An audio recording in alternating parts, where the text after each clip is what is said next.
Shalom, puji Tuhan. Kita akan masuk ke dalam ibadah online pada minggu pagi hari ini. Mari sebelumnya kita satukan hati, kita mau menyiapkan kehidupan kita semua untuk menerima berkat firman Tuhan.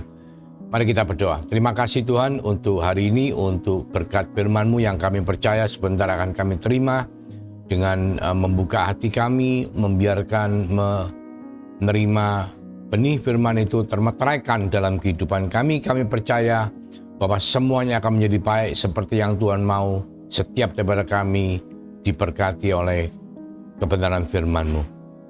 Urapi setiap hati dan setiap telinga yang mendengar, supaya firman itu boleh menjadi bagian dari kehidupan kami. Terima kasih Tuhan Yesus. Di dalam nama Yesus kami mengucap syukur, kami berdoa. Haleluya. Amin. Puji Tuhan. Hari ini kita akan berbicara mengenai 7 karunia, ya. Kenapa dikatakan 7 karunia? Memang Tuhan memberikan itu semua kepada saudara dan saya. 7 karunia. Dan itu kita ambil di dalam Roma pasal 12 ayat 3 sampai 8 ya. Perikopnya itu gift of grace. Jadi hadiah dari karunia, kasih karunia. Kristus kan kasih karunia. Jadi 7 karunia ini merupakan hadiah daripada kasih karunia Tuhan kepada setiap daripada kita. Dan kita kalau melihat Roma pasal 12 ini, kita bicara mengenai Rasul Paulus itu menulis surat kepada jemaat di Roma ya. Bukan hanya kepada para hamba Tuhan, tetapi ini ditujukan kepada semua jemaat, yaitu apa? Saudara dan saya. Mari kita baca terlebih dahulu apa yang menjadi firman Tuhan. Roma 12 ayat 3. Berdasarkan kasih karunia yang dianugerahkan kepadaku, ini katanya Rasul Paulus ya, aku berkata kepada setiap orang di antara kamu, setiap orang ya, janganlah kamu memikirkan hal-hal yang lebih tinggi daripada yang patut kamu pikirkan. Tetapi hendaklah kamu berpikir begitu rupa, sehingga kamu menguasai diri menurut ukuran iman. Ya, jadi kita tuh tidak boleh mikir muluk-muluk terlalu tinggi melebihi kekuatan keterbatasan iman daripada setiap daripada kita. Karena tiap kita tuh imannya tidak sama, saudaraku. Ukurannya juga tidak sama, sudut pandangnya juga tidak sama ya. Jadi cara kita memandang dunia kan berdasarkan iman kita. Nah itu tidak sama. Tuhan mengingatkan supaya kita bisa menguasai diri. Kita jangan sampai melebihi apa yang kita mampu. Jadi jangan sampai kita nanti keblinger, istilahnya seperti itu ya. Yang dikaruniakan Allah kepada kamu masing-masing ya, sehingga kamu menguasai diri menurut ukuran iman yang dikaruniakan Allah kepada kamu masing-masing. Karena setiap daripada kita itu tidak sama ukurannya. Sebab sama seperti pada satu tubuh, kita mempunyai banyak anggota, tetapi tidak semua anggota itu mempunyai tugas yang sama. Demikian juga kita, walaupun banyak adalah satu tubuh dalam Kristus, tapi kita masing-masing adalah anggota yang seorang terhadap yang lain. Jadi memang tangan sama kaki, kalau dikatakan mana yang lebih tinggi ya mungkin tangan lebih tinggi karena kaki di bawah, tangan di atas secara ketinggian. Tapi secara fungsi kita tidak tahu mana yang lebih baik karena dua-dua sama-sama baik, sama-sama diciptakan Tuhan, sama-sama memiliki fungsi yang berfungsi masing-masing untuk bekerja sama ya, saling support ya. Karena ini kan di dalam satu tubuh. Nah, satu tubuh kepalanya ada Kristus. Tubuhnya, anggota tubuh saudara dan saya ini saling melengkapi. Jadi jangan kita melebihi apa yang sudah, misalnya kalau kaki dipakai untuk berjalan, jangan kaki ini kita pakai untuk makan gitu loh. Untuk megang sendok itu bukan pada porsinya. Jadi porsinya untuk megang sendok makan itu adalah pakai tangan. Ya, demikian ayat yang kita baca itu kurang lebih pengertiannya itu seperti itu ya. Jadi mana yang lebih penting ya? Semua sama-sama pentingnya. Tapi yang penting kita tahu apa yang menjadi porsi kita dan kita tidak melebihi ukuran porsi kita. Ayat 5, sudah ya, ayat 6. Demikianlah kita mempunyai karunia yang berlain-lainan menurut kasih karunia yang dianugerahkan kepada kita. Jadi ketika Tuhan memberikan kita sebagai tangan, itu adalah kasih karunia. Ketika Tuhan memberikan kita sebagai kaki, itu adalah kasih karunia. Bukan sesuatu yang, wah kaki lebih bagus dari tangan, oh tangan lebih bagaimana bagus, baik daripada kaki. Enggak, tapi itu adalah kasih karunia yang Tuhan berikan kepada saudara dan saya. Kita tidak berhak menerima, tapi Tuhan memberikan kepada kita. Karena kasih Tuhan kepada saudara dan saya, ya.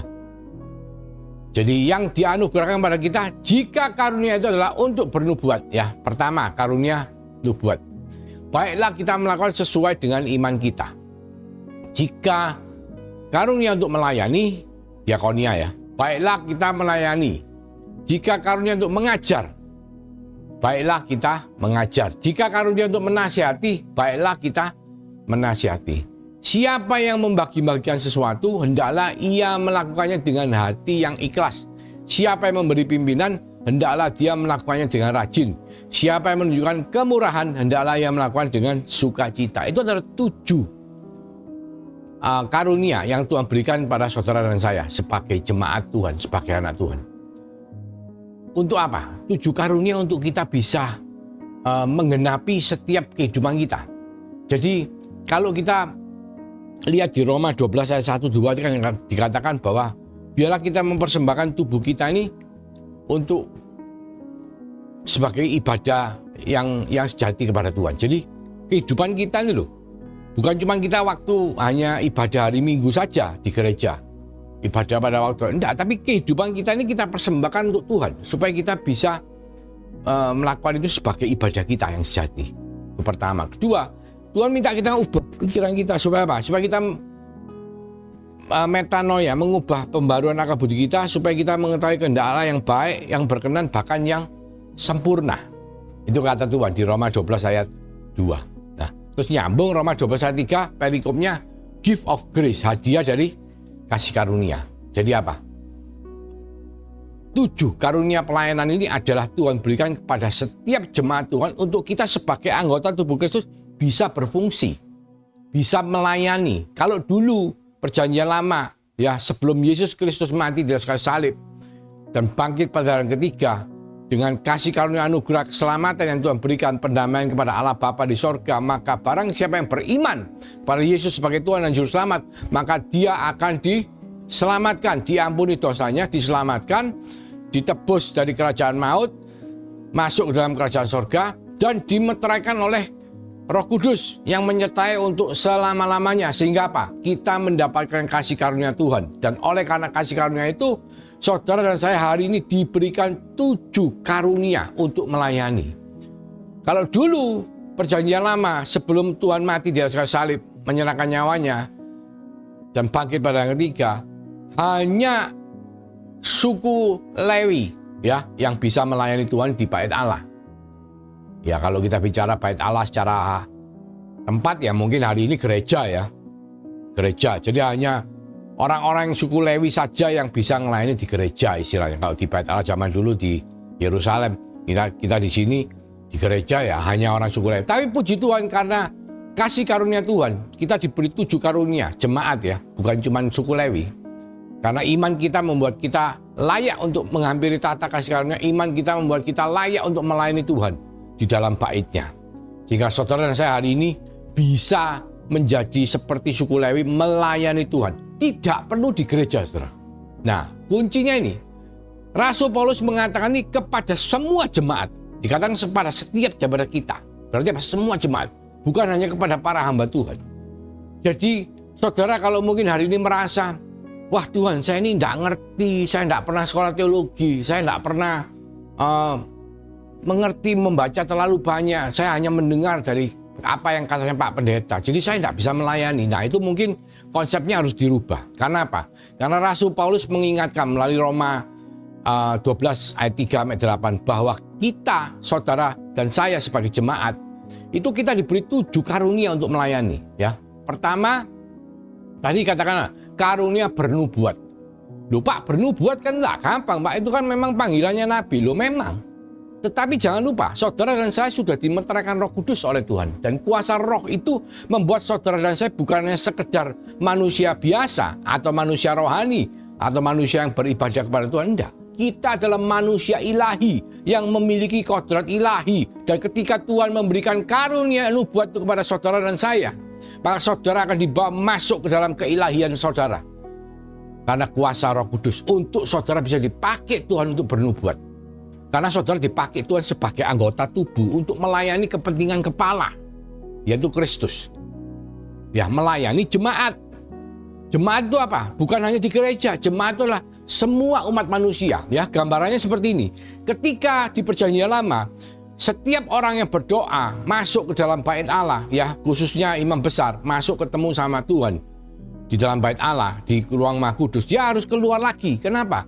Dia keluar lagi untuk membawa impartasinya melayani orang-orang di luar. Sama seperti Musa, ketika Musa dipanggil oleh Allah masuk ke dalam kemah pertemuan, dia duduk berbicara dengan Tuhan tatap muka.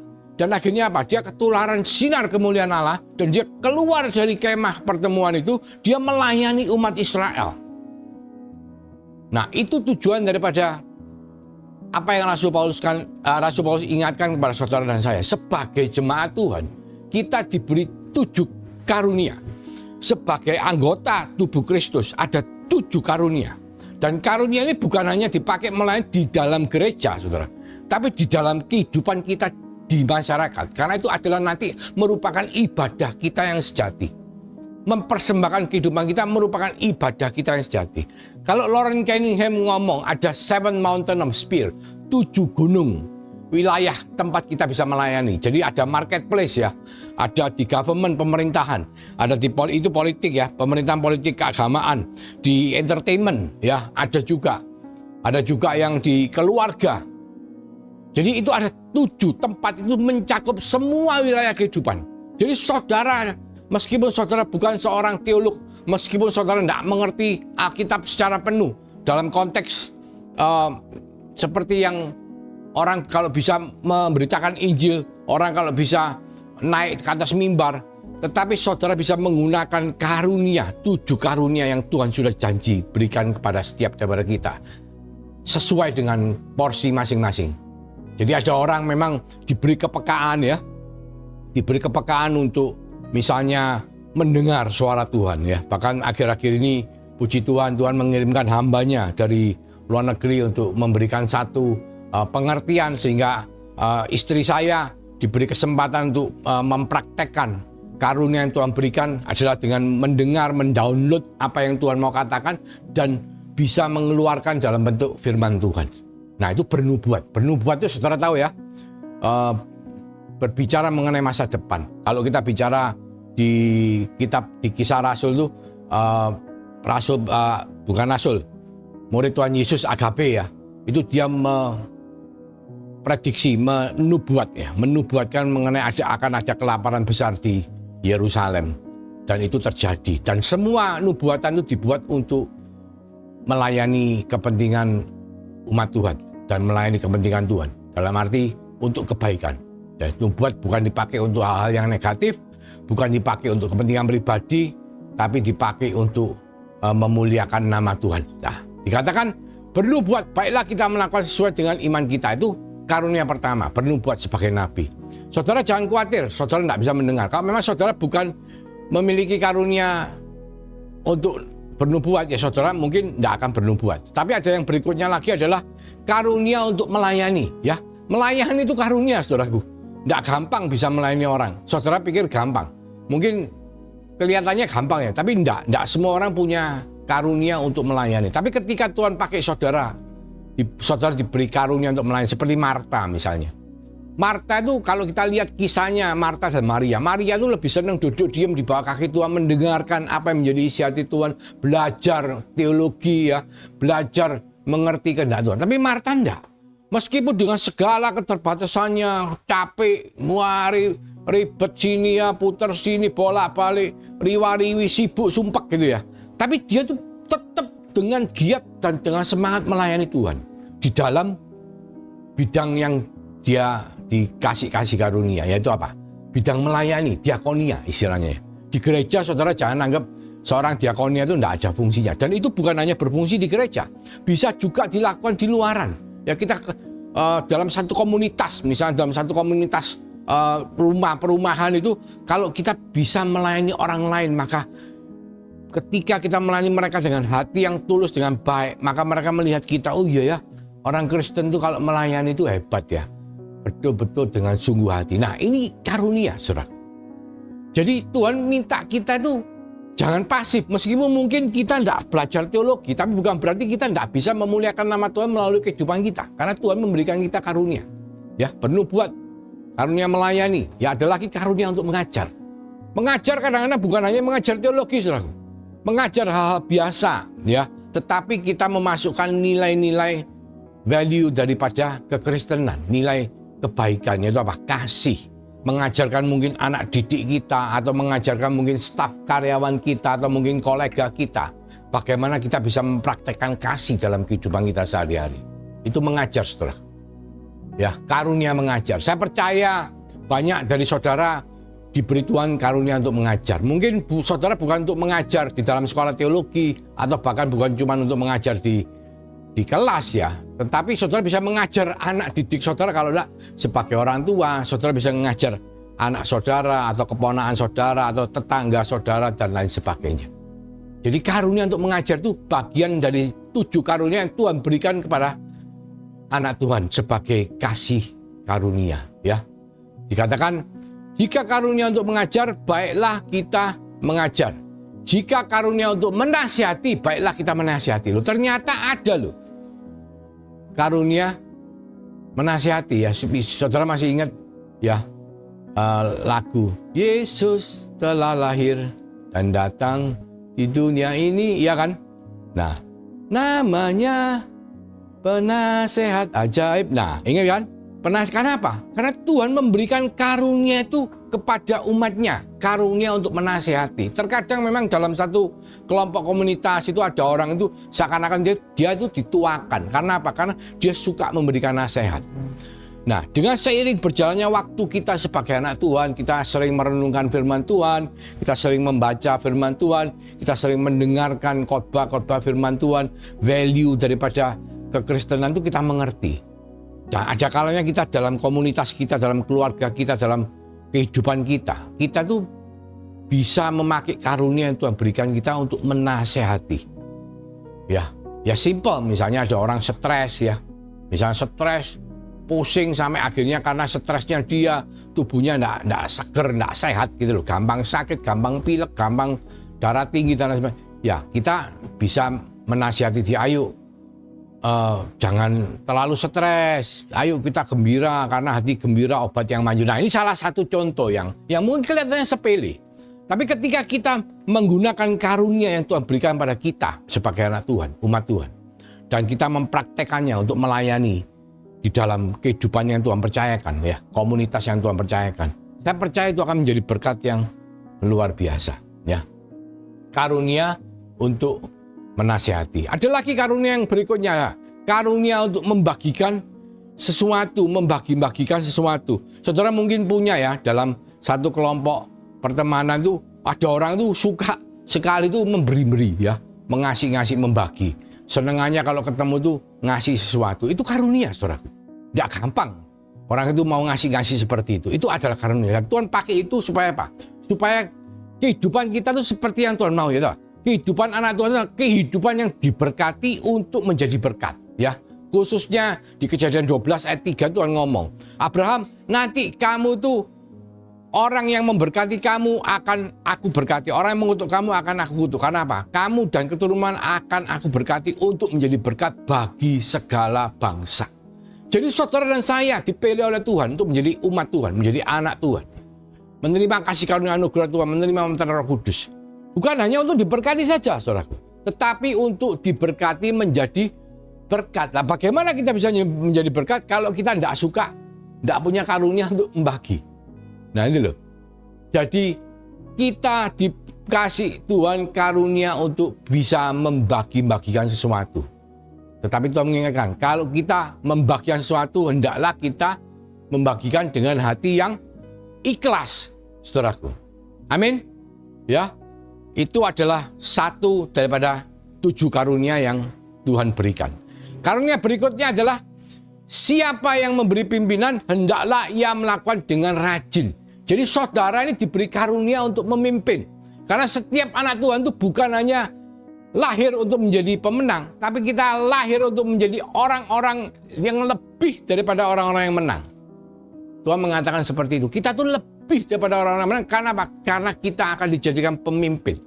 kita diberi karunia untuk memimpin. Paling tidak kita memimpin rumah tangga kita. Paling tidak kita memimpin anak didik kita. Paling tidak kita memimpin keluarga kita. Itu yang Tuhan mau kita lakukan. Tetapi ketika kita dipercaya untuk menjadi pemimpin, Tuhan ngomong, hendaklah ia melakukannya dengan rajin. Ya, seorang pemimpin itu harus rajin, tidak jemu-jemu untuk bekerja. Ya, itu adalah karunia pemimpin yang Tuhan berikan kepada saudara saya sebagai salah satu dari 7 karunia. Dan karunia yang terakhir dan bukan yang merupakan yang paling mudah adalah menunjukkan kemurahan, bermurah hati. Dikatakan di sini, siapa yang menunjukkan kemurahan hendaklah ia melakukannya dengan sukacita. Jadi Tuhan minta kita itu menjadi orang yang murah hati. Orang murah hati itu apa? Bahasa Inggrisnya apa? Generous. Generosity, kemurahan hati. Itu sesuatu yang wajib mungkin saudara dan saya untuk miliki dalam kehidupan kita. Tetapi ketika kita memberi sesuatu, ya bermurah hati kan suka ya mengampuni, memberi, melakukan semua, tidak ada pamrihnya lah istilahnya. Itu kita harus dengan sukacita melakukan itu. Ya, contohnya misalnya begini, saudara. Jadi kadang dalam kehidupan ini, ya memang kalau ada pepatah yang ngomong gini, kita itu bisa memberi tanpa kasih, tapi kita tidak bisa mengasihi tanpa memberi. Jadi kalau kita mengasihi atau kita dipenuhi oleh kasih, ya istilahnya kita generous atau punya generosity atau kemurahan hati, kita harus mau untuk selalu memberi. Itu adalah ciri khas dari orang yang murah hati. Entah itu memberikan kesempatan, entah itu memberikan maaf, entah itu memberikan sesuatu. Tapi itu adalah kemurahan hati, itu adalah generosity, itu adalah sesuatu yang harus dimiliki oleh saudara dan saya sebagai salah satu daripada 7 karunia yang Tuhan berikan kepada kita. Loh, memang tidak gampang, saudaraku. Tidak gampang untuk kita mengampuni orang yang berbuat salah dan yang terus-menerus sengaja bahkan yang dikatakan musuh kita. Bagaimana kita bisa mengampuni musuh kita? Orang dia tiap hari itu selalu mencari gara-gara. Kan seperti itu ngomongnya. Tetapi sebagai anak Tuhan, Tuhan memberikan karunia kepada kita. Dari 7 karunia itu adalah kemurahan hati atau generosity. Jadi ketika kita mempraktekkan itu dalam kehidupan kita, karunia itu kita harus melakukannya dengan sukacita. Tidak gampang, saudara. Memang tidak gampang. Tapi itu yang Tuhan mau, saudara dan saya. Untuk supaya apa? Kita sebagai anggota tubuh Kristus, kita bisa berfungsi seperti yang Tuhan mau, bisa mempersembahkan hidup kita sebagai persembahan, sebagai ibadah yang sejati, dan bisa melakukan apa yang baik, yang berkenan, bahkan yang sempurna di hadapan Tuhan. Ya, ada 7 karunia. Karunia bernubuat, karunia untuk melayani, diakonia, karunia untuk mengajar, karunia untuk menasehati, karunia untuk membagi, ya, karunia untuk memimpin, karunia untuk bermurah hati. Apakah karunia yang saudara terima, saudara doakan. Jangan pernah saudara merendahkan diri saudara sendiri, tapi juga jangan pernah saudara keblinger dengan memikirkan hal yang lebih tinggi daripada yang saudara pikirkan. Setiap daripada saudara dan saya dipilih Tuhan bukan untuk tidak ngapa-ngapain, tapi kita dipilih, diselamatkan, dipindahkan dari kerajaan yang maut, dari kerajaan maut ke dalam kerajaan yang terang. Supaya apa? Supaya saudara dan saya bisa menerima salah satu atau bahkan lebih daripada 7 karunia ini, lebih dari 1, untuk kita hidup diberkati, menjadi berkat bagi kehidupan, wilayah kehidupan yang Tuhan percayakan kepada saudara dan saya. Mari kita berdoa. Tuhan, terima kasih untuk kasih karunia anugerah-Mu. Kami tahu karena kematian Yesus Kristus dan kebangkitannya pada hari yang ketiga, dan kenaikannya ke surga dan meterai Roh Kudus, oleh karena iman kita percaya Yesus Kristus Tuhan, maka Engkau memberi kami 7 karunia untuk kami bisa hidup, mempersembahkan hidup kami sebagai ibadah yang sejati kepadamu, supaya kami bisa melakukan apa yang baik, yang berkenan, bahkan yang sempurna untuk-Mu Tuhan. Ajari setiap daripada kami, mampukan kami untuk tidak bertindak melebihi iman kita, tetapi juga untuk tidak terlalu merendahkan diri kita semua sehingga kita tidak bisa hidup berkenan bahkan sempurna di hadapan-Mu Tuhan. Tapi berkati kami, urapi kami dengan kuasa yang Kau telah meterai kami melalui kuasa Roh Kudus yang selalu menyertai, memberkati, melindungi setiap daripada kami, mulai dari hari ini sampai Engkau datang yang kedua kalinya, bahkan sampai Maranatha. Di dalam nama Tuhan Yesus Kristus, kami mengucap syukur, kami berdoa. Haleluya. Amin.